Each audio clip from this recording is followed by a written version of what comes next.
ఘనమైన నామానికి వేలాది స్తుతి స్తోత్రాలు చెల్లిస్తూ ఉన్నాం. దయగల మా తండ్రి, ఇదిగో ఈ ఉదయకాలం మరి నన్ను మమ్మల్ని ఈ రీతిగా ఇక్కడ సమావేశపరిచినందుకు మీకు స్తుతులు స్తోత్రాలు చెల్లిస్తూ ఉన్నాం.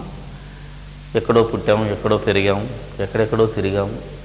మా అపరాధముల చేత మేము చనిపోయిన వారమై ఉండగా మీ ప్రియకుమారుడైన యేసుక్రీస్తు యొక్క పవిత్రమైన రక్తంలో మమ్మల్ని కడిగి ఈ రీతిగా కలిపిన దేవుడా మీకు స్తోత్రాలు చెల్లిస్తూ, యేసు రక్తంలోని బాంధవ్యాన్ని మాధుర్యాన్ని మేము అనుక్షణము ఆనందిస్తూ అనుభవిస్తూ, మా రక్త సంబంధాన్ని, మా రక్తంలో ఉన్న గుణాన్ని మేము అనగదొక్కి మీకోసం బ్రతికేలాగున మమ్మల్ని దీవించి ఆశీర్వదించమని ప్రార్థన చేస్తూ ఉన్నాం. ఈ లోకమంతా భయంకరమైన వాతావరణంలోకి వెళ్ళిపోతుంది. ప్రతి మనిషి సాతాను దెబ్బకు తట్టుకోలేక విలవిలలాడిపోతున్నాడు. దేవా, వాడు మమ్మల్ని కూడా కొడుతున్నాడు. అయినా మేము తట్టుకొని మీ ఆత్మచేత తిరిగి మీకోసం పనిచేసే బిడ్డలుగా మమ్మల్ని నిలబెడుతున్న విధానానికై స్తోత్రాలు చెల్లిస్తూ, కొద్దిసేపు ఈ యొక్క మరి సాతాను యొక్క తంత్రములను మేము తెలుసుకోగలుగుటకు సహాయము దయచేయమని మా ప్రభుని యేసుక్రీస్తు పేరట ఈ ప్రార్థన మీకు సమర్పిస్తున్నాము తండ్రి. ప్రేమైన దేవుని పిల్లలారా, ఈరోజు మనం చదివిన మాట నిర్గమకాండము 4వ అధ్యాయాన్ని కనుక మనం ధ్యానిస్తే, ఇశ్రాయేలీలు ఆ రోజుకి ఎంతటి భయంకరమైన పరిస్థితిలో ఉన్నారో, ఆ రోజున్న సమాజం, ఐగుప్తీయులు సమస్త సమాజము ఎలాంటి వాతావరణంలో ఉన్నారో మనం ఆ యొక్క అధ్యాయాన్ని చదివితే మనకు అర్థమవుతుంది. ఆ రోజున్న వాతావరణము నేటికి కూడా ప్రజలలో మార్పు చెందలేదని మనం ఈరోజు జరుగుతున్న వాస్తవాలను, వాతావరణాన్ని, పరిస్థితులను గమనిస్తే అర్థమవుతుంది. ఆ రోజు దేవుడు మోషే అడగకపోయినా, అసలు ఏ మనిషి అడగకపోయినా మోషేతో మాటలు కొన్ని మాట్లాడుతున్నాడు. ఏమనంటే, నీవు ఇశ్రాయేలుల దగ్గరికి వెళ్ళి నేను చెప్పినట్టు కొన్ని మాటలు పలుకు అన్నాడు. ఆయన పలికిన తర్వాత నువ్వే నన్ను పంపావడానికి గుర్తేంటి అనేసరికి కొన్ని అద్భుతాలు చేయమని చెప్పారు. నీళ్లు తీసుకుంటే మరి రక్తంగా మారటం, నీ కర్రను వెయ్యి పాము అయిపోద్దనటం, ఇవన్నీ చూసి అప్పుడు కానీ ఈ జనం నన్ను నమ్మరు అన్నాడు దేవుడు. దేవుడే మానవుని యొక్క మెదడును, మానవుని యొక్క ఆలోచనను ఎరిగినవాడు గనుక నా ప్రజలను నేను రక్షిస్తాను అని ఆయన అంతకుముందు 400 సంవత్సరాల క్రితం చెప్పినా, లోకంలో పడిపోయి, లోకాశల్లో పడిపోయి, లోక కోరికల్లో పడిపోయి మనిషి సైతానుగాడు లోకం చెప్పిన మాటలను విని నమ్మి దేవుని మాటలనే మర్చిపోయారు. మీ తర్వాత 4వ తరం మరలా మిమ్మల్ని కాపాడుతానని దేవుడు అబ్రహాము, ఇస్సాకు, యాకోబులకు ఆ రోజు చెప్పగా విన్నా ఇది నమ్మే జాతి కాదు అని చెప్పి దేవుడు కొన్ని అద్భుతాలను చేయమని చెప్పాడు. మోషే అద్భుతాలను చేశాడు. అప్పుడు మోషేను దేవుడు పంపాడు అని నమ్మారు. అదే పరిస్థితి దేవుణ్ణి నమ్మాలి అంటే ఈరోజు కూడా మానవుడు ఇప్పటికీ నేటికి ఇది జరిగి 3500 సంవత్సరాలు అవుతుందండి. ఎందుకంటే మోషే క్రీస్తు పూర్వము 1500 సంవత్సరాలు, సుమారు క్రీస్తు పూర్వం 1500, ఇప్పుడు క్రీస్తు శకం 2003, అంటే 3500 సంవత్సరాలలో మానవ మెదడు పరిస్థితి, మానవుని యొక్క ఆలోచన విధానం ఎలా ఉందో మీరు చూడొచ్చు. ఇప్పటికి కూడా మనిషి ఏదో ఒకటి చూస్తే తన కళ్ళతో చూసింది, తన చెవులతో విన్నదే నమ్ముతానంటున్నాడు. అందుకే అనేక మంది ఈరోజు ప్రజల్ని దేవుని ముసుగులో మోసం చేయడం ప్రారంభించారు. నాటి నుంచి నేటి వరకు ఎప్పుడు దేవుడు మాట్లాడాడు, ఎందుకు దేవుడు ఆ ప్రజలతో అలా మాట్లాడాడు, ఇప్పుడు దేవుడు తన ప్రజలతో ఎలా మాట్లాడాడు అనే విధానాన్ని తెలవక ఎలా దేవుణ్ణి నమ్మాలో, ఆ రోజు దేవుడైతే నువ్వు ఈ సూచక్రియలు చేస్తేనే వాళ్ళు చూసి నమ్ముతారని ఆ రోజు దేవుడు వాళ్ళతో చెప్పాడు. ఆ రోజు ఆయన చేశాడు, వాళ్ళు నమ్మారు. అదే మెంటాలిటీ ఇప్పటికి కూడా మేము అదే విధంగా ఉంటామని ఈరోజు క్రైస్తవుడు కూడా, క్రైస్తవేతరుడు కూడా నాకేదో జరగాలి, ఏదో ఒక అద్భుతం జరిగితేనే, సూచక్రియ జరిగితేనే నేను దేవుని నమ్ముతాను అనే భయంకరమైన స్థితిలోనికి నాటి నుంచి నేటి మానవుడు మారకుండా ఉండకపోతున్నాడు. దీనికి కారణం సాతాను, మానవుని యొక్క మెదడు, అంటే మానవుని యొక్క ఆలోచన పరిధి పెరగకపోవడం. ఇందులో ఏది రెండు, ఒకవేళ సైతానైనా నిన్ను కొట్టచ్చు, లేదా నీ ఆలోచన విధానమైనా పెరగకుండా ఉండొచ్చు. ఏ రెండింటికి ప్రమాదం ఏంటంటే అప్పటికి ఇప్పుడు ఈ రెండింటి వల్ల ప్రమాదం ఏంటంటే అప్పటికి ఇప్పటికి పరిస్థితిలో మార్పు లేదు. ఈరోజు ఒక మంచి సంగతిని చెప్పాలనుకున్నాను, కానీ పేపర్లో మరొక సంగతి లేటెస్ట్గా ఈరోజు పేపర్లో ఒక మంచి వార్త పడిందండి. ఇక్కడ కూర్చున్న తర్వాత సహోదరుడు మరి సాయిబాబా ఒక వార్త చూపించాడు. అప్పుడు నేను కింద కూర్చొని మళ్ళీ టాపిక్ మార్చాను. ఈనాడు పేపరు ఆదివారం 10 ఆగస్టు 2003 జంట నగరాల ఎడిషన్, ఇది 3వ పేజీలో ఉందండి. దేవుడితో మాట్లాడతానంటూ ఆభరణాల అపహరణ. అల్వాల్ నాటకీయ పక్కీలో టెంపుల్ అల్వాల్లో 50,000 రూపాయల విలువైన సుమారు 10 తులాల బంగారు నగలను దొంగిలించిన సంఘటన అల్వాల్ పోలీస్ స్టేషన్ పరిధిలో జరిగింది. డిఎస్ఐ జి గంగయ్య కథనం ప్రకారం టెంపుల్ అల్వాల్లో నివాసం ఉంటున్న టిఎస్ మురళీకృష్ణ, టి నాగలక్ష్మి ఇంటికి శనివారం మధ్యాహ్నం 1 గంట ప్రాంతంలో 7 సంవత్సరాల బాలికను వెంట పెట్టుకుని నలుపు రంగులో ఉన్న ఓ వ్యక్తి తెల్లని తలాపాగా, తెల్లటి పంచ, మాసిన తెల్లని షర్టు ధరించి భిక్షాటనకు వచ్చి అమ్మా బిచ్చం వేయండి అని అడిగాడు. ఇంట్లో ఉన్న నాగలక్ష్మి కొన్ని బియ్యం తీసుకుని వచ్చింది. ఆమెను మీ ఇంట్లో పరిస్థితులు బాగాలేవు, నీకు నీ భర్తకు మధ్య మనస్పర్ధలు వస్తున్నాయి, నీ ఆరోగ్యం కూడా బాగా ఉండడం లేదు, 2 అగరబత్తీలు బియ్యం తీసుకుని వస్తే మంత్రం వేసి ఇస్తానని చెప్పాడు. ఇది పరిస్థితి. ఇప్పుడు ఈమెం చేసింది, వెంటనే అనగానే తనకేమీ డబ్బు ఇచ్చి అవసరం లేదని చెప్పాడు. ఫస్ట్ పాయింట్ వేసాడు. ఇప్పుడు అనగానే ఉత్తినే అవుతుంది కదా అని. ఆరోగ్యం బాగాలేదనే విషయం అతను నమ్మకంగా చెప్పడంతో నమ్మిన ఆమె, ఇది మనిషి యొక్క బలహీనత. ఎక్కడ కొట్టాలో అక్కడ కొడుతున్నాడు ఈరోజు సైతాను కానీ మానవుడు కానీ. చెప్పి ఒక గిన్నెలో బియ్యం 2 అగరబత్తులు తీసుకుని వచ్చి అతనికి ఇచ్చింది. అవి తీసుకున్న ఆ వ్యక్తి ఆ ఇంటి గడపైన ఆమెను ఆ ఇంటి గడపైన కూర్చోబెట్టి అతను క్రింద కూర్చొని ఏదో మంత్రాలు చదివినట్టు నటించాడు. నేను దేవుడితో మాట్లాడుతున్నాను, నిశ్శబ్దంగా ఉండాలని అన్నాడు. కొంతసేపటి తర్వాత దేవుడు పలకడం లేదు. ఇంట్లో ఏమైనా బంగారు నగలుంటే తీసుకురావమ్మా అని చెప్పాడు. వెంటనే ఇది నమ్మిన ఆమె ఇంట్లో ఉన్న 4 గాజులు, 2 జతల కమ్మలు, చేతి ఉంగరాలు, పెళ్ళికి పెట్టిన వంకి తీసుకుని వచ్చింది. ఆ వ్యక్తి అవన్నీ తీసుకొని ఓ డబ్బాలో పెట్టి, స్టీల్ డబ్బాలో పెట్టి మూత పెట్టేసి ప్రార్థన అంటూ కొంచెం మంత్రాలు నటించి, ఆ తర్వాత అమ్మా ఈ అగరబత్తులు కాలేదాకా ఈ స్టీల్ డబ్బా ఇప్పొద్దు, దేవుని పట్టం దగ్గర పెట్టు అని చెప్పేసి మెల్లగా కూడా పోయేటప్పుడు ఇంకా 450 రూపాయలు ఇచ్చిందట. ఏమన్నా ఇస్తే మీరు ఇస్తే తీసుకుంటాను అనగానే ఓహో ఇస్తే తీసుకుంటాను అన్నాడు కాబట్టి మరి నాకు బాగా చెప్పావయ్యా, నా ఆరోగ్యం బాగలేదని, నా భర్తకు నాకు పడట్లేదని, ఇవన్నీ ఏ ఇంట్లో ఉన్నాయే కదా, ఇంట్లో లేనిదే ఒకటి. ఇవన్నీ నమ్మేసి డబ్బులు ఇచ్చేసింది. అగరబత్తులు కాలిన తర్వాత చూసుకుంటే ఏముంది అందులో అంతా మాయ. ఈరోజు ప్రపంచంలో లేటెస్ట్గా జరుగుతున్న మాయ ఏంటంటే, నేను దేవుడితో మాట్లాడుతాను అనగానే టకీమని ప్రతివాడు వాడి ముందు మోకరించేయటం, వాళ్ళ ముందు పడిపోవడం జరుగుతుంది. ఎవడైనా సరే, నాట్ ఓన్లీ ఈడేదో వచ్చినాడు. ఈరోజు గరానా మోసగాళ్ళు అక్కడ లేరు, నేను దేవుడితో మాట్లాడతానని చెప్పేవాడు క్రైస్తవుల్లో బయలుదేరారు బాబాలు.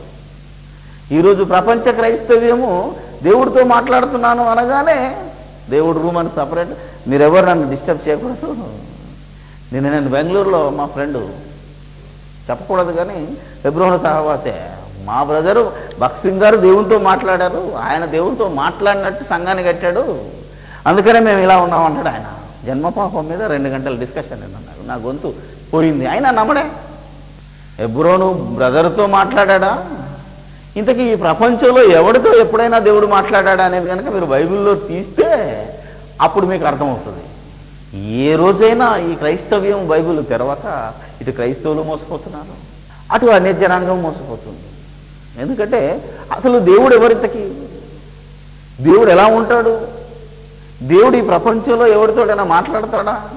ఒకసారి నువ్వు అన్య జనాంగం దగ్గరికి వెళ్తే అసలు దేవుడు మన బైబిల్లో ఏం రాయబడిందో తెలుసా? ఆ దేవుడు ఏదైతే అన్య జనాంగం దేవుడు అని కొలుస్తున్నదో ఆ విగ్రహము మాట్లాడదు, వాసన చూడదు, అసలు ఎంగిలి చేయదు, అసలు దానికి ఆ శక్తి లేదు, కదలదు మెదలదు. ఆ దేవుడు అసలు నువ్వు ఏది చెప్పినా మారడు. మీకు తెలుసా లేదో, గత వారంలో ఓల్డ్ సిటీలో ఒక టెంపుల్లో దొంగతనం జరిగింది. ఎవడయ్యా దొంగ అంటే అందులో పూజారే, ఆడి పేరు యాదయ్య. ఏంటిదంటే, నేను ఇన్ని తరాలుగా ఈ అమ్మవారి సేవ చేస్తున్నాను, అన్నీ దెబ్బలే తగులుతున్నాయి, ఉలుకులేదు పలుకులేదు, నాకు అన్ని దెబ్బలే అని మొత్తాన్ని విగ్రహాన్ని వాడు దూసుకొని పోయాడు. అది కళ్ళు తెరుస్తలేదు ఈ జనాంగం. ఓకే, వదిలేద్దాం, మనం వాళ్ళ గురించి మనకు అవసరం లేదు. ఎందుకంటే దేవుడు ఏం చెప్పాడు అనేది మాత్రమే ఈరోజు క్రైస్తవ జనాంగం కళ్ళు తెరవాలి. క్రైస్తవేతరులు అలా మోసపోతున్నారు. రేపు వాడు మన ఇంటికి కూడా వస్తాడు. ఈరోజు చాలామందిని చూశాను, మన దగ్గర కూడా వచ్చి నీకు నిలబడే చెప్తుంటాడు, నీ ఇంట్లో ఈ ప్రాబ్లం ఉంది, నీ ఒంట్లో ఈ ప్రాబ్లం ఉంది, మీ ఆయనకి ఈ ప్రాబ్లం ఉంది, నీకు ఈ ప్రాబ్లం ఉంది అని మా ముందు నిలబడి చాలామంది అడుక్కునే వాళ్ళు బయలుదేరారు. ఉన్నారా లేదా?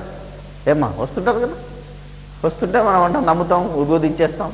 కొందరేమో నిన్ను మాయ చేసినట్టు చేసి నీ కళ్ళకి ఏదో పెట్టి నీ నగలు ఇంట్లో నుంచి అన్ని తీసుకొచ్చేసి ఆయనకి ఇచ్చేస్తే ఆడ మంచిగా దర్జాగా వెళ్ళిపోతుంటాడు.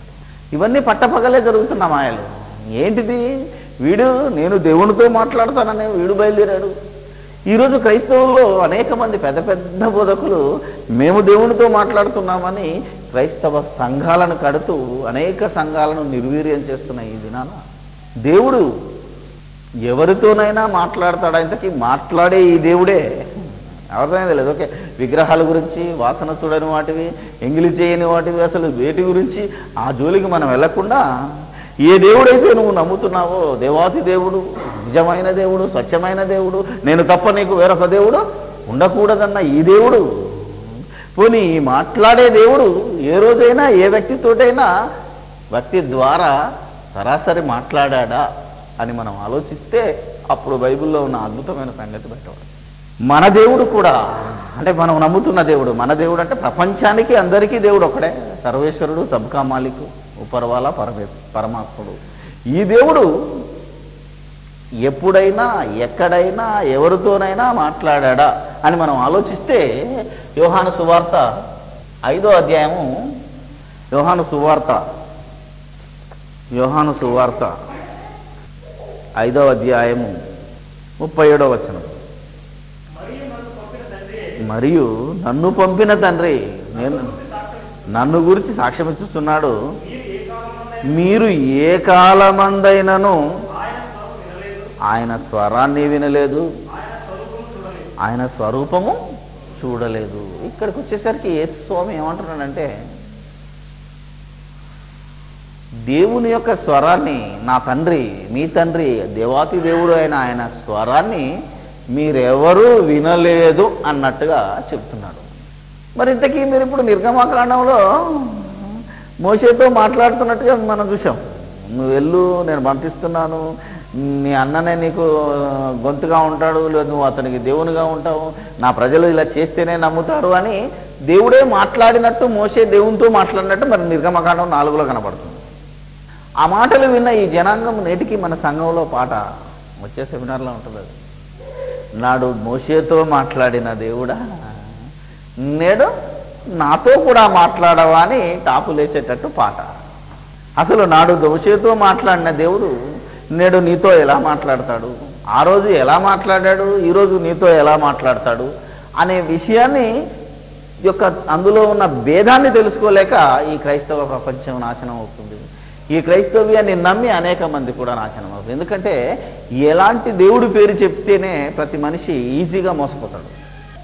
నేను దేవుడు మాట్లాడాడు, నాతోటి మాట్లాడలేదని నేను ఇంతవరకు చెప్తున్నాను కనుకనే ఇగో మన సంఘం పరిస్థితి, మన కాలేజీ పరిస్థితి ఇలాగ ఉంటుంది. దేవుడు రాడు ఇక్కడ. అర్థమైంది కదా? మీరు కనుక ఒకసారి వెళ్ళి జాన్ గారితో దేవుడు మాట్లాడాడు రాత్రి అని ఒక్క పబ్లిసిటీ ఇవ్వండి, అసలు మన స్థలం చాలదు. మనం హైదరాబాద్లో మొత్తం ఈ ఆంధ్రదేశాన్ని కూడా దోసుకోవచ్చు. ఒక్క మాట చెప్పండి, అబద్ధం. ఆలోచించాలి. ఇప్పుడు మీరు ఏ కాలంలోనైనాను అన్నాడు అనగా అసలు మోషే కంటే ముందు ఆలోచిద్దాం. ఎందుకంటే మోషే ఇప్పుడు అబ్రహాము కానీ, అబ్రహాం కంటే ముందు ఆదాము కానీ, అసలు వీళ్ళందరితో దేవుడు ఎలా మాట్లాడుతుంటాడు అని కనుక మనం ఆలోచిస్తే నాకు ఒక సంఘటన గుర్తుకొచ్చింది. సపోజ్ అబ్రహాము దేవుణ్ణి చూచెను అని చాలామంది అనుకుంటారు. అసలు ఈయన ఏం చెప్తున్నాడు యేసుస్వామి, ఎవరు నా తండ్రిని చూడలేదు, నా తండ్రితో ఎవరు ఆ స్వరాన్ని వినలేదు అని ఆయన అంటుంటే, ఇప్పుడు మీరు ఆదికాండం 18వ అధ్యాయంలో కనుక మనం మాట్లాడితే యెహోవా అతనికి కనబడెను అని రాసింది కదా అని అంటాడు. అప్పుడు మీరు కనుక ఆలోచిస్తే ఆదికాండం 18లోకి వెళ్ళు, మనం ఆల్రెడీ చదువుకున్నాం. సింధూరం చెట్టు కింద ఉన్నప్పుడు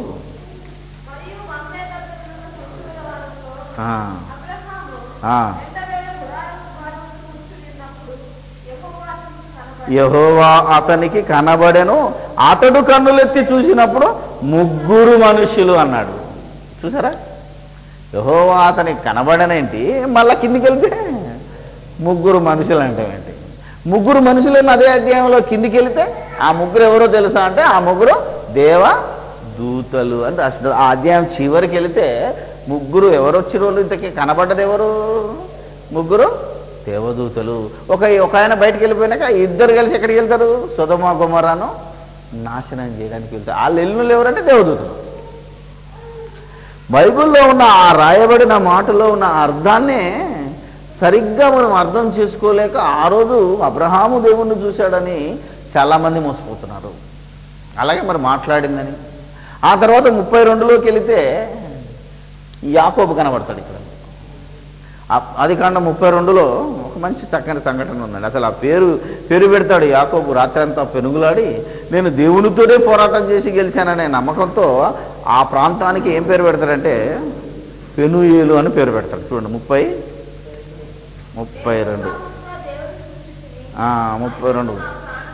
దక్కినది పెనుయేలు అని పేరు పెట్టాను అంటాడు.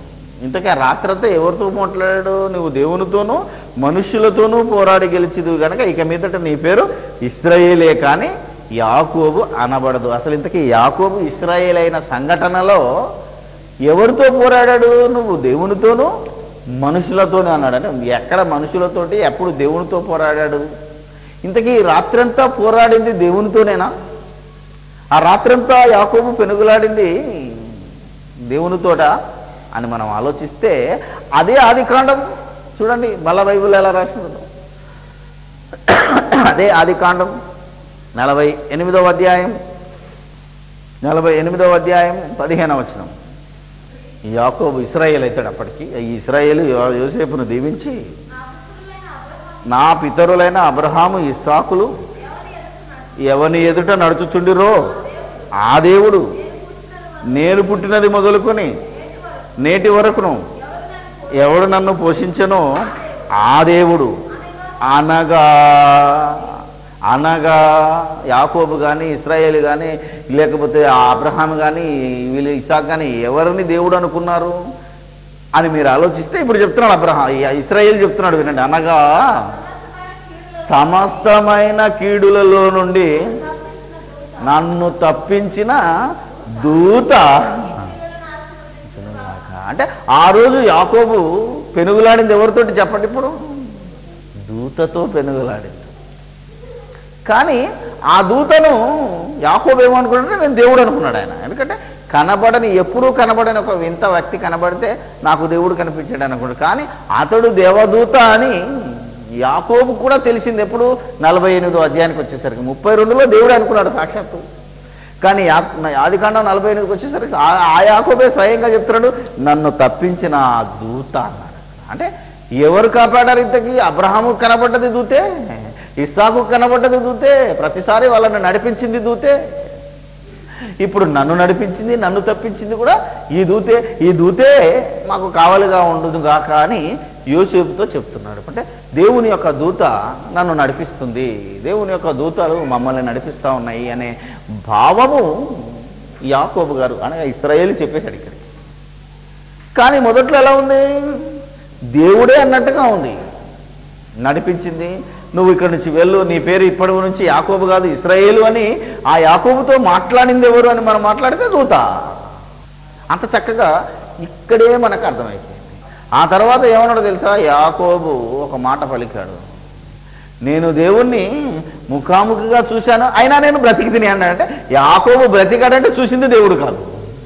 అర్థమైంది కదా? ఆయనే అనుకుంటున్నాడు. చూడండి మరి ఇప్పుడు ఏమన్నాడు చూడండి, నేను దేవుణ్ణి ముఖాముఖిగా చూచి తిని అయినను నా ప్రాణము దక్కినదని అంటే అక్కడే ట్విస్టింగ్ చేశాడు. చూసారా మీరు ఎలా ఉందో చూసారా, ఎంత బాగుంది.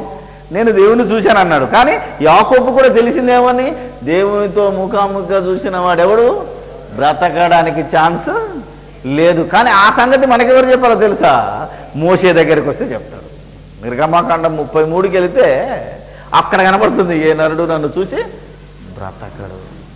ఆ విషయము యాకోబుకు కూడా తెలిసిపోయింది. ఎందుకంటే ఎవరైతే దేవుని ఆత్మలో, దేవుని యొక్క ఆత్మతో నడిపింపబడతారో, దేవుని ఆత్మలో ఉంటారో, దేవుని వాక్యాన్ని వింటారో, దేవుని వాక్యాన్ని వెంబడిస్తారో, దేవుని వాక్యం కోసం బ్రతుకుతారో, దేవుని వాక్యం కోసం జీవిస్తారో, ఆ యాకోబు అంతకుముందే చెప్తున్నాడు. ఈ తరానికి అసలు విశ్వాసం ఇశ్రాయేలులకు మూలపురుషుడైన ఈ యాకోబే చెప్తున్నాడు, నేను దేవుణ్ణి చూశాను, బతికానంటే చూసింది నేను దేవుణ్ణి కాదు అనేది 32లో అర్థమై 48లో ఏమన్నాడంటే, నన్ను తప్పించింది ఎవరో తెలుసా, ఆ దూత.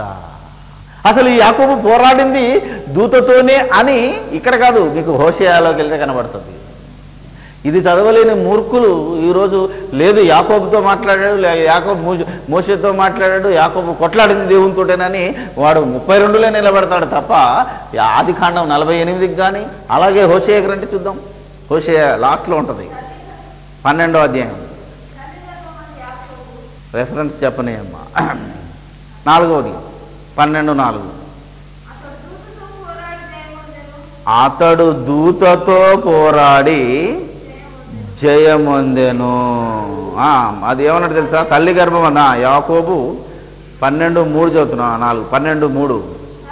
అందు యాకోబు తన సహోదరుని మడిమను పట్టుకొనెను, మగసిరి గలవాడే అతడు దేవునితో లోపల ఉన్నప్పుడే ఒక మనుషునితో పోరాడాడు. అర్థమైంది కదా, బయటకు వచ్చిన తర్వాత దూతతో పోరాడాడు. అందుకే మనుషులతోనూ నువ్వు దేవునితోనూ పోరాడిన వాడివి అంటున్నాడు. అసలు ఇంతకీ యాకోబు అంటే మీకు తెలుసు, మోసగాడు. అవునా కదా, మీరు కనుక ఆలోచిస్తే. కానీ అతడే దేవుని సంకల్పంలో దేవుడే చెప్పాడు, చిన్నవాడు పెద్దవాడికి దాసుడవుతాడని, పెద్దవాడే చిన్నవాడికి దాసుడవుతాడని ఇలా ప్రవచనం ఉంది. ఈ యాకోబు ఇశ్రాయేలులకు మూలపురుషుడు.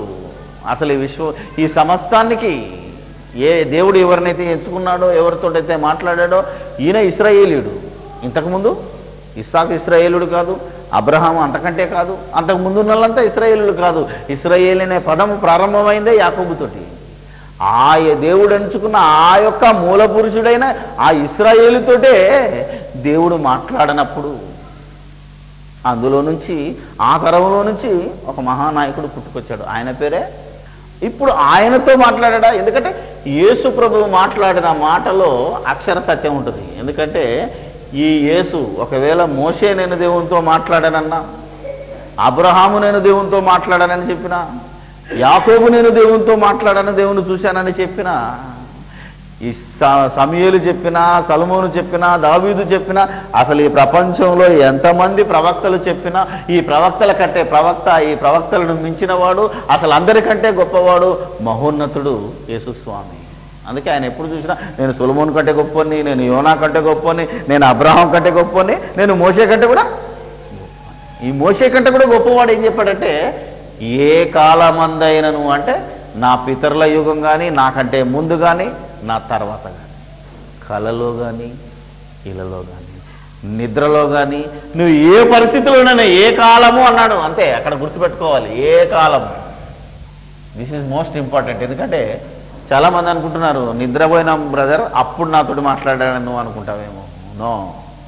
లేకపోతే క్రీస్తుకు పూర్వం అంటావేమో, లేదు మోషే కంటే ముందంటావు, లేదా అబ్రహాం కంటే ముందంటావేమో, లేదా అజ్ఞాన కాలం ఉన్నది, పితరుల యుగం, అసలు మానవుడి ప్రారంభ కాలమే అనగా ఆదాము అంటావేమో. ఎందుకంటే మీకు ఆదికాండంలో కనబడుతుంది, ఆదామా ఎక్కడ ఉంటివి అనగానే ఈయన ఏమేం చేస్తాడు, చెట్టు చట్టం నేను దాక్కున్నాను ప్రభువా అన్నాడు. అంటే ఇంతకీ ఆదామా అని పిలిచింది దేవుడేనా? ఇప్పుడు మనకు డౌట్. అంతే కదా, చాలామంది నమ్మేది ఏంటంటే దేవుడు ఆదామును పిలిచాడు రైటే. ఎలా పిలిచాడు?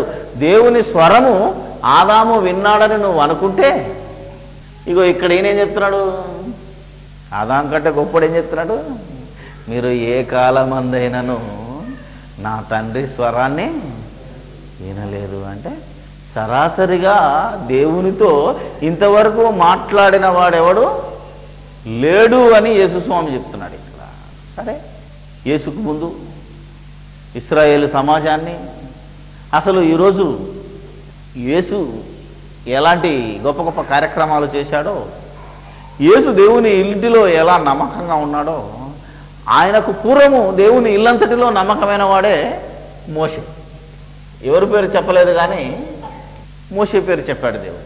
అందుకే ఇశ్రాయేలును నడిపించిన వాడు. ఈ ప్రపంచంలో ఇప్పటికీ మన సోదరులు ముస్లిమ్స్ కానీ అరబ్బులు కానీ వేరే వాళ్ళు కూడా ఈయననే నమ్ముతారు. ధర్మశాస్త్రము, పాత నిబంధన, మోషే. కాబట్టి ఈ మోషేతోటైనా దేవుడు మాట్లాడా అని మనం ఆలోచిస్తే, అపోస్తల కార్యములు అక్కడ నేను మాట్లాడాను అన్నాడు, నువ్వు వెళ్ళు మోషే నీళ్ళు తీసుకో, అటు చల్లమన్నాడు. మోషే నీళ్ళు తీసుకున్నాడు, చల్లాడు, రక్తం అయిపోయింది. నీ కర్ర ఆడేయమన్నాడు, కర్ర వేసాడు, పామైంది. మళ్ళా కర్రను పట్టుకోమన్నాడు, మళ్ళా కర్ర అయింది.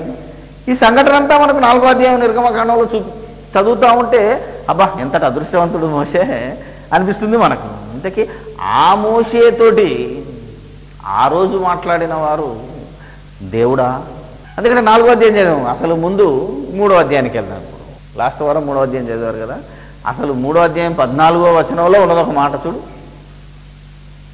అపోస్తల కార్యాలకు వెళ్ళక ముందు 3వ అధ్యాయం 14వ వచనం చూస్తే నిర్గమకాండం, అందుకు దేవుడు నేను ఉన్నవాడను అనువాడనై ఉన్నానని మోషేతో చెప్పాను. లేదు 3వ అధ్యాయము 4వ వచనం నుంచి చదవండి. ఒక 2 నుంచి చదవండి. ఒక పొద నడిమిని అగ్ని జ్వాలలో అమ్మయ్య యెహోవా దూత అతనికి ప్రత్యక్షమాయను. అతడు చూసినప్పుడు అగ్ని వలన ఆ పొద మండుచుండెను, కానీ పొద కాలిపోలేదు. అప్పుడు మోషే ఆ పొద ఎలా కాలిపోలేదో నేను ఆ తట్టు వెళ్ళి ఇవి గొప్ప వింత చూచేదని అనుకున్నాను.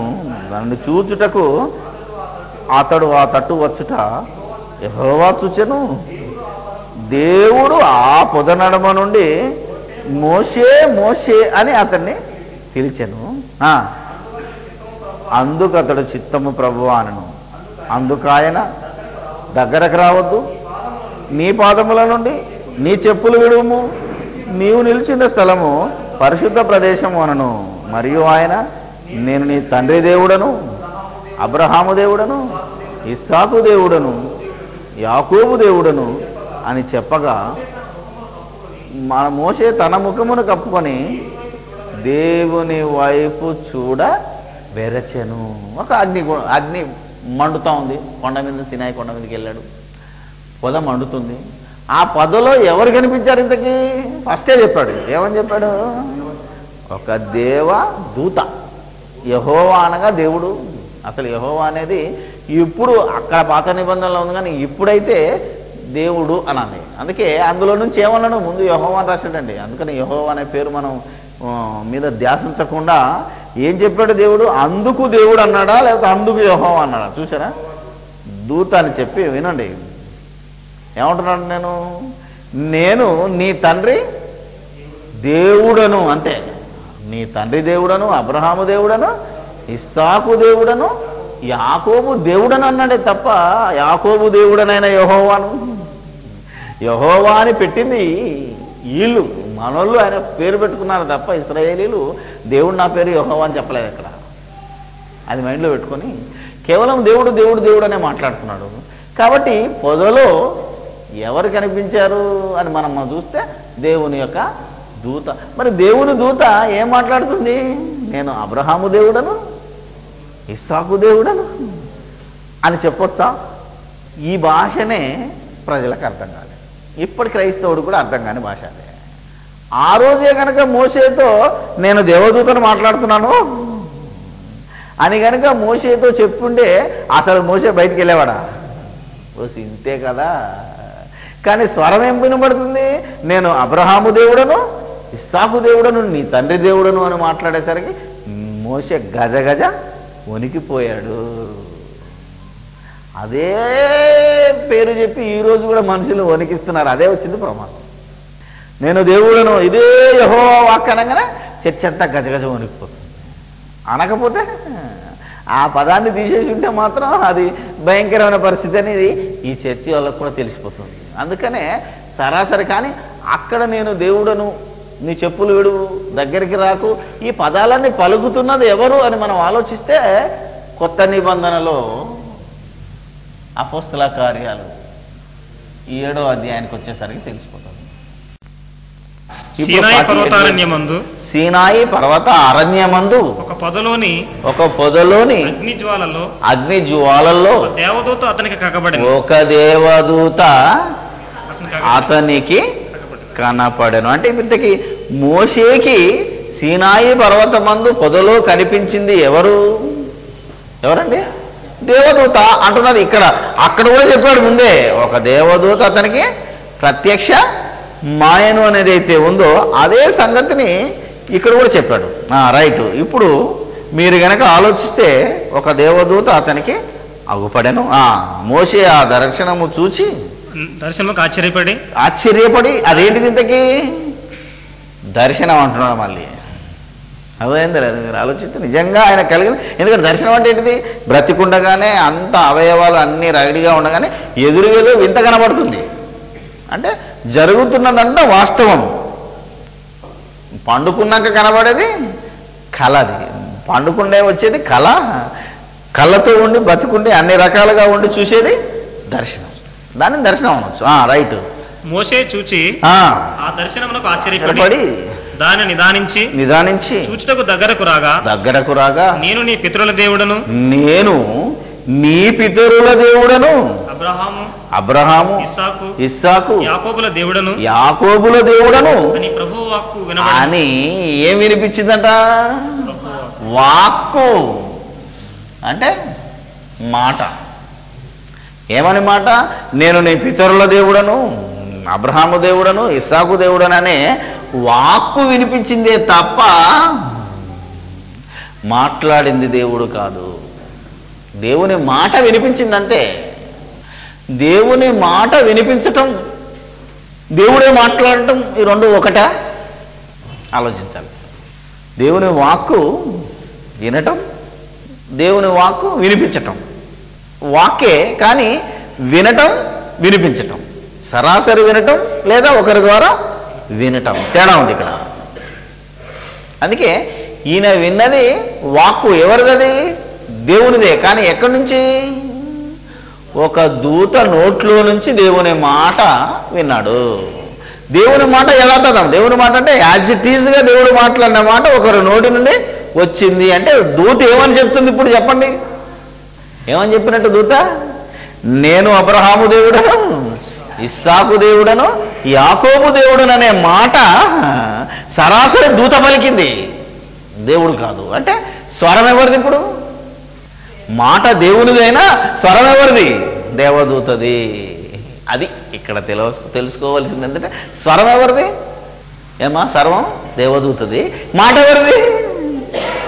దేవునిది. సపోజ్ నేను ఒక మాట చెప్పాను అనుకో, బాలు నువ్వు వెళ్ళి శ్యాంబాబు గారికి ఒక మాట చెప్పండి అని ఇలా చెప్పాను అనుకో, నా మాటను తీసుకెళ్ళి యథాతథంగా బాలు వెళ్ళి అక్కడ వినిపిస్తాడు అంతే. మాట ఎవరిది? నాది. కానీ వాహనం ఎవరు?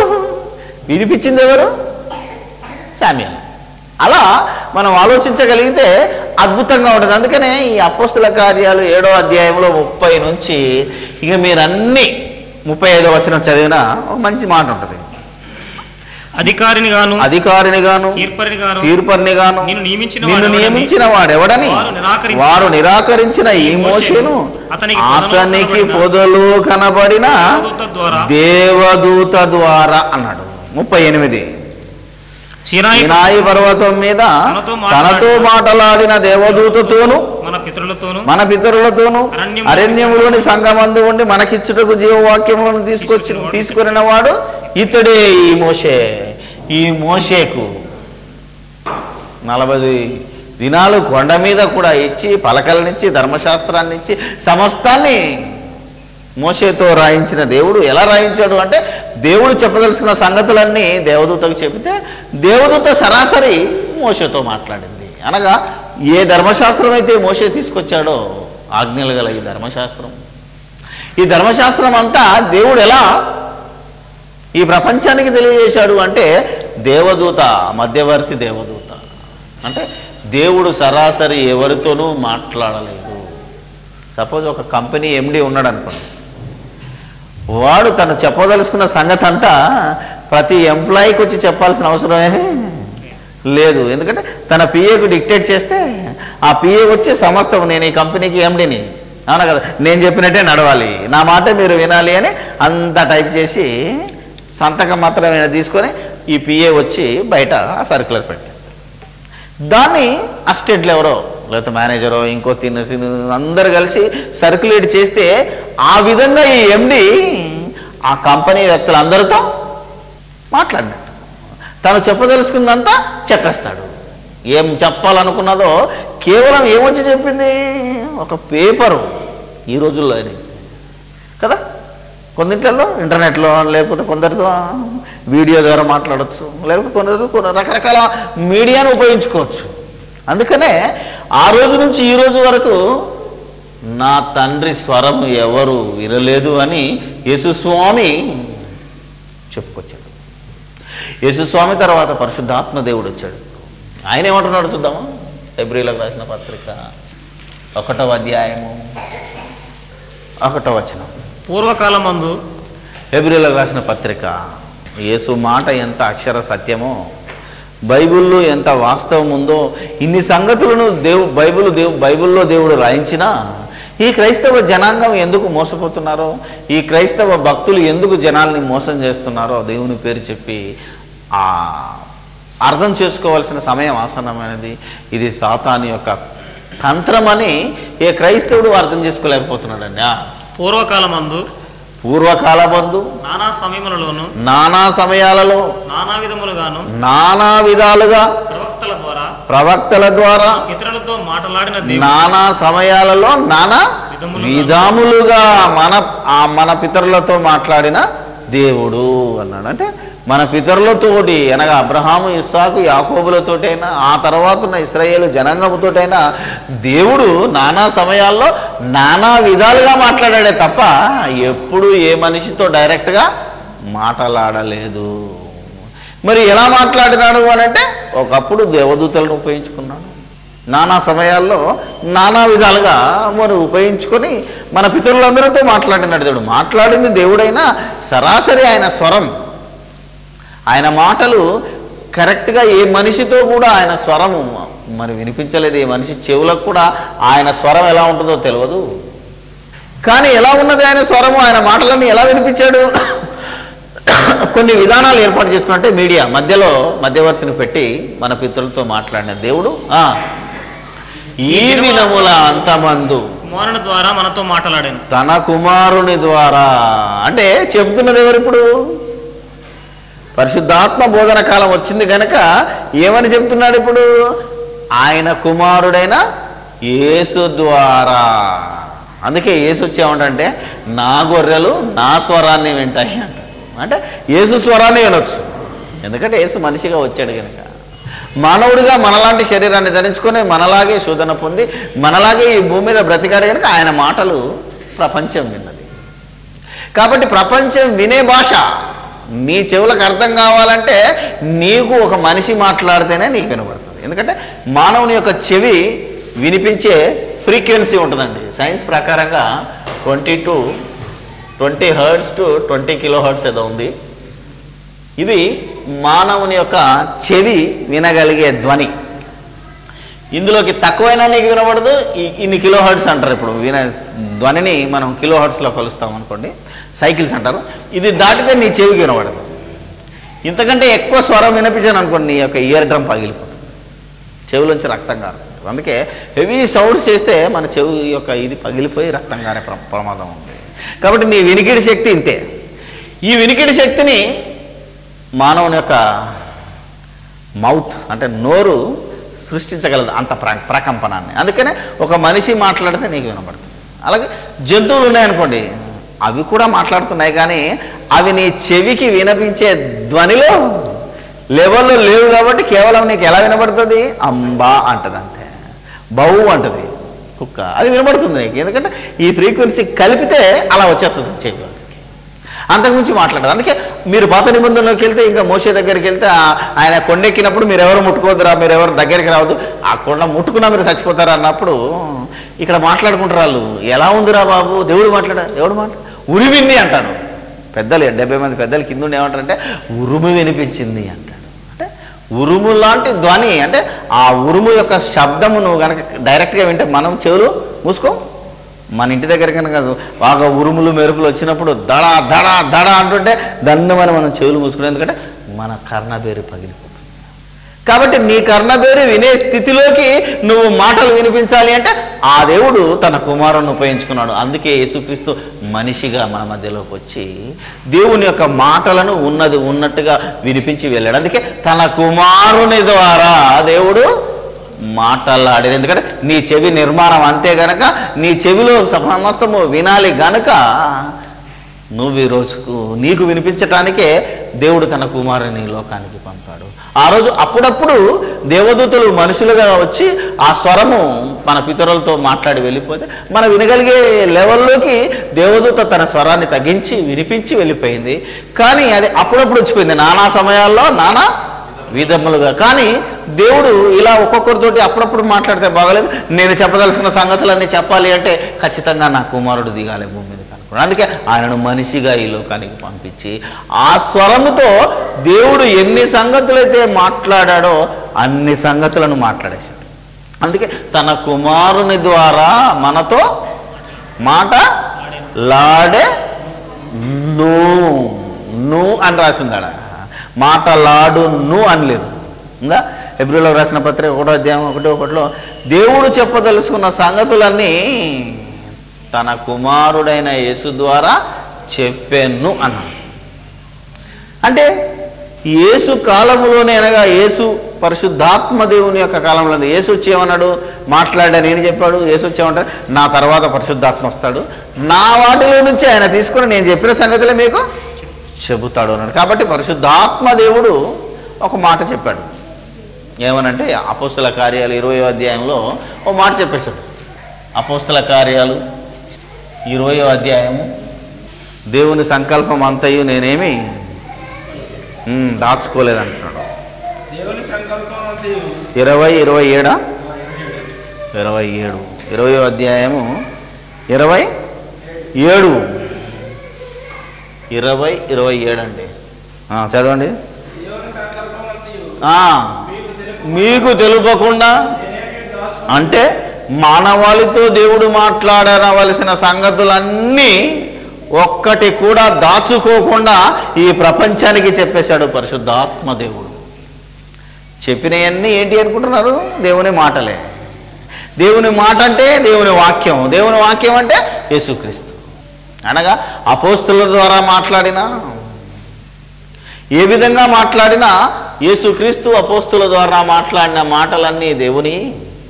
ఈరోజు ప్రపంచంలో ఉన్న ప్రతి మనిషి దేవుని గురించి తెలుసుకోవాలంటే దేవుడు తన గురించి తాను బయలుపరుచుకొని, దేవుడు తన గురించి తాను చెప్పిన యేసు మాటలను ఒక్కొక్క దాన్ని వింటే చాలు.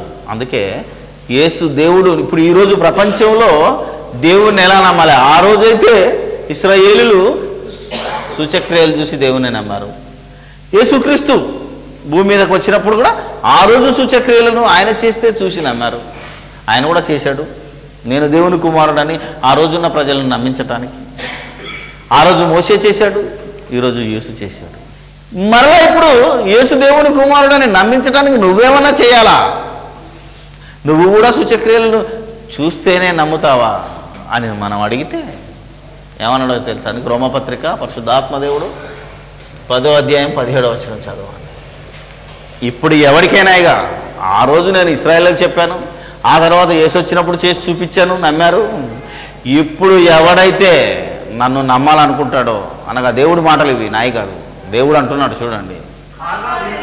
కాగా వినుట వలన విశ్వాసము రావాలి, వినుట క్రీస్తుని గురించిన మాట. ఈరోజు ప్రపంచంలో ఎవరైనా సరే, నువ్వు భక్తుడివా, నువ్వెవడివైనా, నీకు విశ్వాసం రావాలి అంటే కేవలం వినాలి. వినాలంటే ఎవరి గురించి వినాలి? క్రీస్తుని గురించిన మాట అనగా క్రీస్తు మాట్లాడిన మాట, దేవుడు యేసు ద్వారా పలికిన ప్రతి మాట ఇదిగో ఇక్కడ రాయబడింది. ఇది విని నువ్వు దేవుణ్ణి నమ్మాలి. అంటే ఇందులో ఉన్న మాట నీ చెవికి వినబడగానే అది ఎవరు మాట్లాడినట్టు? ఇందులో ఉన్న మాట ఉందనుకోండి, సమస్త జనులారా, ప్రయాసపడి భారము మోయిచున్న సమస్త జనులారా నా యుద్ధకు రండి అని అన్నాడు అనుకో. ఆ స్వరము ఎవరి స్వరం? అది యేసు స్వరం. మాట ఎవరిది? దేవుడిది. కాబట్టి ఇప్పుడు నీతో ఎవరు మాట్లాడినట్టు? దేవుడు మాట్లాడినట్టే. నువ్వు కేవలం ఈ వాక్యాన్ని వినగానే దేవుడు నీతో మాట్లాడాడు అనుకోవాలి తప్ప, అంతేగాని మధ్యరాత్రి మంచి కూర్చొని మనలో ఏమనుకుంటారు, నా కుమారుడా అని నాకు ఒక మెల్లగా స్వరం వినిపించింది, ఇక నేను బైబిల్ పట్టుకుని దేవుని కోసం బయలుదేరాననే దుర్మార్గుల మాటలు మీరు నమ్ముతున్నారే తప్ప, ఇదిగో చక్కగా రాయబడిన మాటను ఎవరు విశ్వసించలేదు. మీ బలహీనతను బట్టే ఈరోజు అనేక మంది బాబాలు, క్రైస్తవ బాబాలు బయలుదేరారు. ఏమని? నాతో దేవుడు మాట్లాడాడు, మీ సమస్యలు ఏమన్నట్టు చెప్పండి, నేను దేవునికి చెప్తానంటాడు. వీడితో ఏదో దేవుడితో మాట్లాడవడనే మన కాళ్ళు వణికిపోతున్నాయి. కానీ దేవుడు ప్రతి క్షణము నీతో మాట్లాడుతున్నాడని తన వాక్యము ద్వారా, తన కుమారుని ద్వారా అనేది ఏ ప్రపంచంలో ఉన్న ఎవడో ఈరోజు నమ్మలేని దశకి వెళ్ళిపోయాడు. అనగా బైబిల్లో ఉన్న ప్రతిదీ, ఏ మాట చదువుకున్నాం అనుకోండి, అందులో చెప్పబడిన మాట నీ చెవిన పెడగానే దేవుడే సరాసరి నీతో మాట్లాడాడు అనుకోవాలా తప్ప, మరలా ప్రత్యేకంగా ఒకరు వచ్చి నీతో మాట్లాడతారనేది భయంకరమైన పరిస్థితి. ఇలా చాలామంది మోసం చేస్తున్నారు. ఇంత సంగతిని మనం బయటికి తీసామనుకోండి, అయితే మళ్ళా దొంగోడు మీ దగ్గరికి వస్తాడేమని, ఓహో దేవదూత ద్వారా మాట్లాడాడని బైబిల్లో ఉంది కాబట్టి ఇప్పుడు వచ్చే ఉంటాడు, రాత్రి నాతో దేవదూత మాట్లాడింది అని కనుక వాడు మరలా వస్తాడు అనుకో, అప్పుడు ఏంటి సంగతి? అది కూడా దేవుడు రాశాడు. అర్థమైంది లేదా? ఎందుకంటే తెలివి మీరి మనం ఈ టెక్నాలజీ తీసేసరికి మరలా దాన్ని మించుకొట్టాలని వాడు బయలుదేరుతాడు, మళ్ళా మోసం చేసి నాకు దేవదూత మాట్లాడేది, దేవుడు స్వరం నేనేం వినలేదయ్యా, దేవుడు దేవదూత ద్వారా నాతో మాట్లాడాడు అందుకే నీకు వచ్చి చెప్తున్నాను అని అనుకో. మరి వాణ్ణి నోరు ముయించాలి. ఇక్కడ ఉన్నాడుగా, ఇక్కడ చూస్తే మీరు మనకి ఆలోచిస్తే, క్రీస్తు రాయబారేట, ఈయన సిలువ వేయబడి ఇప్పటికి 175 రోజుల నుండి ఉపవాస దీక్షలో కొనసాగుతూ దేవునితో ముఖాముఖిగా మాట్లాడుచున్న గొప్ప దైవజనులు.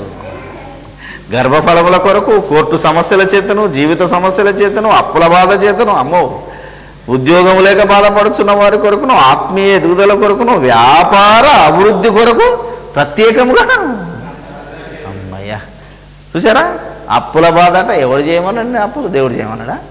నీ బాధ తీరుతానన్నాడు. అసలు దేవుని కోసమే నువ్వు ఖర్చు చేసినా ఏమంటే, నేనే ఖర్చు, ఇప్పుడు బిల్డింగ్ కట్టాము, నెలకు 8,000 రూపాయలు అప్పు కడుతున్నాను నేను, ఓన్లీ ఇంట్రెస్ట్ పేరు మీద. నేను దేవుడిని అడిగాను అనుకో, తంతాడు పట్టుకో. ఎందుకంటే నేను ఎందుకు కట్టమన్నాను? మనకు తిండి, మనకి ఉండడానికి మనం కట్టుకున్నది, దేవునికి సంబంధం లేదు. అందుకనే ఇది కట్టేటప్పుడు దేవుడా నాకు డబ్బు మనం ప్రార్థన చేయలేదు అని ఇప్పటికి కూడా నేను ఇవ్వట్లేదు. ఎందుకంటే కట్టుకున్నది మనం, తీరవలసింది మనం, దేవునితో సంబంధం లేదు. అది మర్చిపోతున్నారు. అందుకనే ఇదిగో 175 రోజుల నుండి ఉపవాస దీక్షలో కొనసాగుతూ దేవునితో ముఖాముఖిగా మాట్లాడుతున్న గొప్ప దైవజనులు. ఈయన గురించి ఎవరని ఒక ఇది చూశారో లేదో. ఇప్పుడు చెప్పండి, ఈయన సభకు మాత్రం తండోప. ఎందుకంటే లేనోడెవడి సమస్యలు, గర్భఫలం ఓకే, కోర్టుల సమస్యలు, ప్రతి వాడికి ఏదో ప్రాబ్లం. ఇన్ని ప్రాబ్లమ్స్ ఉన్నా ఒక్కడు కూడా ఉన్నాడు. ఎందుకు పుట్టాడో తెలియదు, ఎందుకు బ్రతుకుతున్నాడో తెలియదు, దేవుడు ఎందుకున్నాడో తెలియదు, ఎంత భయంకరమైన. అందుకే అంటున్నాడు, ఇలా దేవుడితో మాట్లాడుతున్నాడు. ఈడొచ్చి అంటాడు, ఇప్పుడు ఇది కనుక తెలియదు, ఈ మూర్ఖుడికి బైబిల్లో ఉన్నది తెలియదు కనుక ఇలా మోసం చేస్తున్నాడు. మనం ఇది తెలిసిందనుకో, నాకు దేవదూత మాట్లాడింది అంటాడు. అప్పుడు మరలా వీడికో షాట్ ఇవ్వాలి మనం. గలతీయులకు రాసిన పత్రిక 1వ అధ్యాయం 6 నుంచి 9. గలతీయులకు రాసిన పత్రిక 6వ అధ్యాయం 1 నుంచి 9. మీరందరూ బాగుపడాలి. ఎట్టి పరిస్థితుల్లో ఏ స్త్రీలు కానీ, ఏ పురుషులు కానీ, ఎవడైనా సరే నేను దేవునితో మాట్లాడుతాను, దేవుడు నాకు గొప్ప వరం ఇచ్చాడు, రాత్రే నేను దేవునితో మాట్లాడొచ్చానని ఎవడు చెప్పినా మీరు మాత్రం నమ్మకూడదు. మన చుట్టుపక్కల ఉన్న క్రైస్తవులను నమ్మకుండా చూసి అనేక మందిని నిజమైన సత్యంలోనికి నడిపించాలని ఈరోజు ఈ మాటలు మీతో చెప్తున్నాను. క్రీస్తు కృపను బట్టి మిమ్మల్ని పిలిచిన వానిని విడిచి, మనల్ని పిలిచిన వాడు యేసుక్రీస్తు, దేవుడు యేసుక్రీస్తు ద్వారా మనల్ని పిలిచాడు. భిన్నమైన సువార్త తట్టుకు మీరింత త్వరగా తిరిగిపోవడం చూడగా నాకు ఆశ్చర్యం అవుతున్నది. అది మరి ఒక సువార్త కాదు కానీ క్రీస్తు సువార్తను చెరుపగోరే మిమ్మును కలవరపరిచేవారు ఇగో ఇలాంటి వాళ్ళు కొందరు ఉన్నారు. ఏమని? క్రీస్తు సువార్తనే చెరపగోరుతారు. ఎందుకంటే క్రీస్తు ఏమన్నాడు? నా తండ్రి స్వరూపం మీరెప్పుడు వినలేదు, నా తండ్రి స్వరూపాన్ని మీరెప్పుడు చూడలేదు అని యేసు చెప్తే వీడొచ్చి ఏం చెప్తాడు? నేను దేవుని స్వరాన్ని రాత్రే విన్నాను, దేవుడు నాతో మాట్లాడాడు రాత్రి అని వీడొచ్చాడు. అంటే ఇప్పుడు దేని చెరుపుకోలేదు, ఇప్పుడు దేన్ని చెరుపుతున్నాడు? వీడు క్రీస్తు చెప్పిన సువార్తను చెరుపుతున్నాడు. ఇలా వీడు చెరుపుతాడని క్రీస్తు శకం ఎంతది? గలతీయులకు రాసిన పత్రిక 58లో చెప్పాడు దేవుడు. క్రీస్తు శకం 58లో ఇలాంటి రాయబారులు వస్తారని. 175 కాదు, అసలు మొత్తం దేవునితోనే మాట్లాడుకుంటాడు కాడు, వేరే ఏం పని ఉండదు.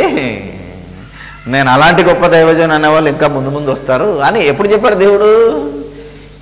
58లో గలతీయులకు రాస్తూ చెప్తున్నాడు, క్రీస్తు సువార్తను చెరుపగోరేవారు.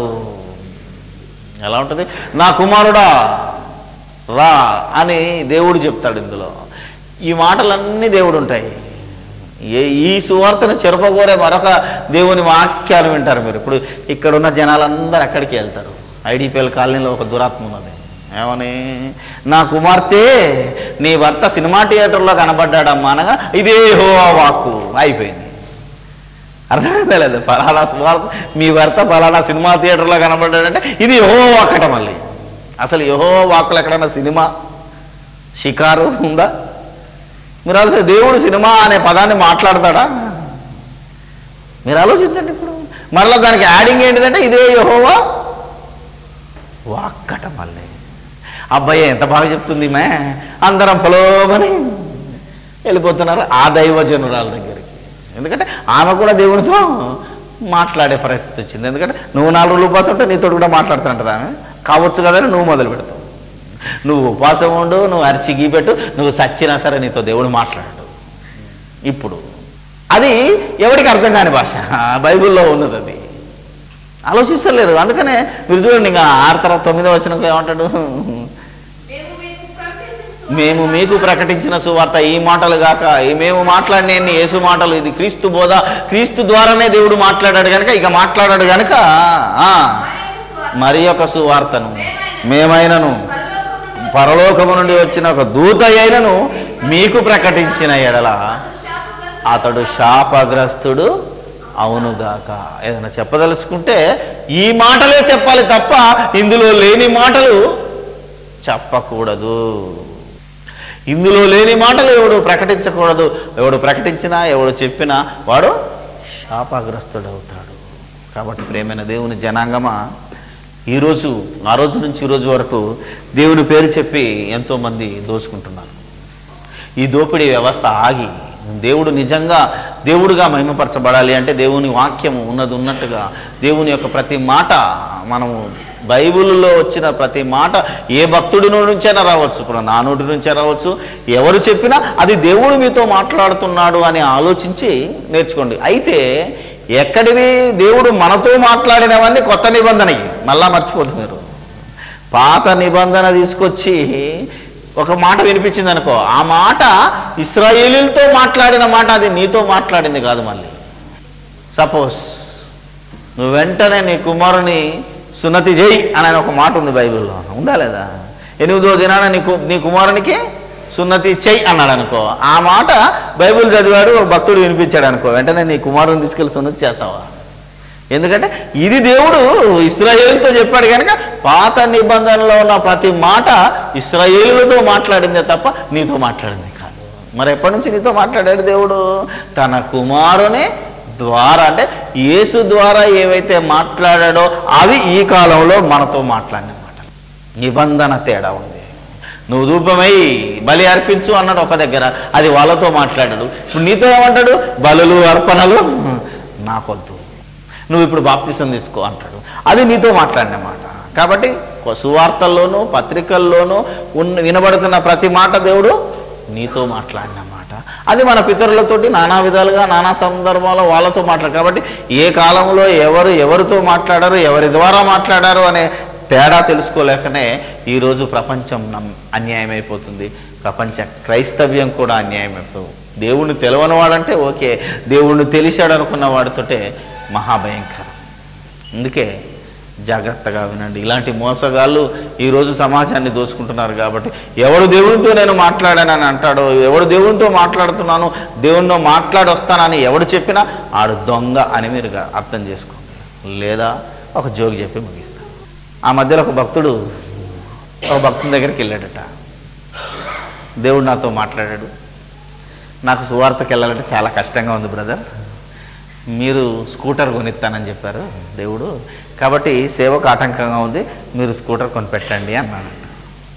ఏమ్మా, ఆహా చాలా బాగుంది, వినటానికి బాగుంది. నిజంగా వీడు మామూలు అమాయకుడైతే గజగజ వణికేసి మంచిది బ్రదర్ అని ఏదో అప్పు తీసి, నువ్వైతే పిఎఫ్ లోన్ తీసి ఆడికి స్కూటర్ కొనిపెట్టాలి. కానీ ఆడు నాలాంటాడు. ఆడేమన్నాడంటే, మంచిది బ్రదర్, నేను కూడా ఈరోజు ప్రార్థన చేస్తా. అంతే కదా, నీతో మాట్లాడిన దేవుడు మరి నాతో మాట్లాడాలిగా. సో పలానా పాస్టర్ గారు వస్తారు, ఆయనకు స్కూటర్ అవసరం ఉంది సువార్త కోసం, నువ్వు కొనిపెట్టు నాయన అని దేవుడు నాతో చెబితే నేను కొనిపెడతానండి, వందనాలు, తిరిగి రండి. అలా ప్రతి క్రైస్తవుడు మాట్లాడగలిగిన రోజున దేవుడు మహిమపరచబడతాడు. ప్రార్థన చేసుకుందాం. పరిశుద్ధుడైన మా తండ్రి, దయగల మా దేవుడా, మీ ఘనమైన నామానికి వేలాది స్తుతి స్తోత్రాలు చెల్లిస్తూ ఉన్నాం. మీరు మాట్లాడిన ప్రతి మాట ఎంత అక్షర సత్యమో, మా కోసం ఎందుకు యుగాలు మారినా, తరాలు మారినా, భాషలు మారినా, మాకు అర్థమయ్యే భాషలో ఈ ప్రపంచంలో అన్ని భాషలు మాట్లాడేవాడికి అన్ని భాషల్లోకి బైబిల్ను ట్రాన్స్లేట్ చేసి ఎందుకు ఈరోజు వినిపిస్తున్నావో మాకు ఇప్పుడు అర్థమవుతుంది. మాకే కాదు, ఈ సంగతి ప్రపంచ క్రైస్తవ్యము, క్రైస్తవేతర సమాజం అర్థం చేసుకునే భాగ్యం అనుగ్రహించుకొని ప్రార్థన చేస్తున్నాను.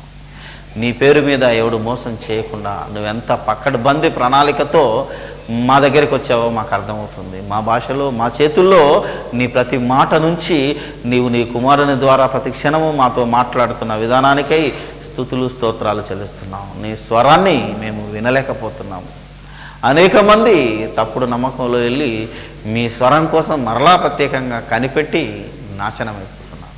దేవా, మీరు వ్రాయించిన ఈ మాటలన్నీ మీ కుమారుడి ద్వారా మాట్లాడిన ప్రతి మాట మీరు మాతో మాట్లాడారని, మీ కుమారుడే మాతో మాట్లాడుతున్నారని ప్రతి క్రైస్తవుడు అర్థం చేసుకున్న రోజున, ప్రతి క్రైస్తవుడు, క్రైస్తవేతరుడు అర్థం చేసుకున్న రోజున మీరు మా కన్న తండ్రి అని, మీరు మహిమపరచబడుతున్నారని ప్రతి క్రైస్తవుడు తెలుసుకునే దినం కోసం ప్రార్థన చేస్తున్నాను. తండ్రి, ఎన్ని ఇరుకులు, ఇబ్బందులు, నిందలు, అవమానాలు, బాధలు, కష్టాలు వచ్చినా నీ వాస్తవాన్ని, ఈ వాస్తవాన్ని ప్రపంచానికి చెప్పడానికి మమ్మల్ని బ్రతికించుకోండి. మా స్వరాన్ని వాడుకోమని, మా సమస్తాన్ని వాడుకోమని సమస్తము నీకే స్తుతి స్తోత్రాలు చెల్లిస్తూ మా ప్రభుని యేసుక్రీస్తు పేరట ఈ ప్రార్థన మీకు సమర్పిస్తున్నాము తండ్రి.